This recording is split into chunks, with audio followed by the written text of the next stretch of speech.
विनोद कांबली का छल का दर्द। विनोद कांबली ने अपनी फाइनेंशियल सिचुएशन टफ है इस बारे में डिटेल में बात की और उन्होंने ये भी कहा कि इस टफ दौर में उनके बेस्ट फ्रेंड उनके बचपन के साथी सचिन को सब पता है, लेकिन वो बस खुली आंखों से देख रहे हैं। विनोद कांबली ने एक मीडिया इंटरेक्शन में अपनी जिंदगी की कठिनाइयों के बारे में बात की है। उनका कहना है कि इस वक्त उनका इनकम सोर्स कुछ बचा ही नहीं है।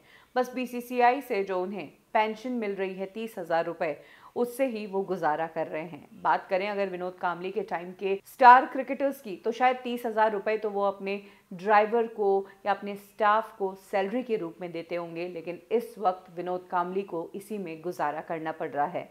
विनोद कांबली का कहना है कि पहले वो तेंदुलकर की मिडिल सेक्स ग्लोबल एकेडमी में कोच के रूप में काम करते थे, लेकिन वो स्टेडियम जो है वो नेरुल में है और उसके लिए विनोद कांबली को बहुत लंबा ट्रैवल करना पड़ता था।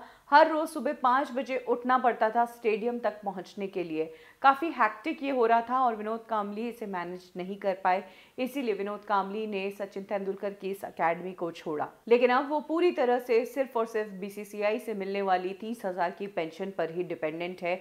हालत खराब है। मुंबई जैसे शहर में 30,000 में क्या होता है। विनोद कांबली ने कहा कि मैंने मुंबई क्रिकेट एसोसिएशन से भी मदद मांगी है। उन्होंने कहा कि मैंने उन्हें कई बार कहा कि अगर आपको मेरी जरूरत है तो मैं हमेशा आपके पास काम करने के लिए तैयार हूं। चाहे बीकेसी हो या वानखेड़े, इन दोनों ही स्टेडियम्स पे मैं काम करने के लिए तैयार हूं। मैं एक स्टेडी जिंदगी जीना चाहता हूं ताकि एक पर्टिकुलर सोर्स ऑफ इनकम आता रहे। वो यंगस्टर्स की कोचिंग लेना चाहते हैं और मुंबई क्रिकेट एसोसिएशन से ही नौकरी मांग रहे हैं, लेकिन इस वक्त मुंबई क्रिकेट एसोसिएशन ने ऑलरेडी एक कोच हायर किया हुआ है, इसीलिए विनोद कांबली के लिए जगह नहीं है। जब विनोद कांबली से पूछा गया कि क्या सचिन के लिए या सचिन से आपने मदद नहीं मांगी, तो उन्होंने कहा कि सचिन को सब पता है, सचिन मेरी एग्जैक्ट सिचुएशन जानते हैं, लेकिन अब मैं उनसे कुछ उम्मीद नहीं कर सकता हूँ। उन्होंने मुझे पहले भी हेल्प किया अपनी एकेडमी में काम देकर, बस वो मेरे अच्छे दोस्त हैं और इस बात से ही मैं खुश हूँ।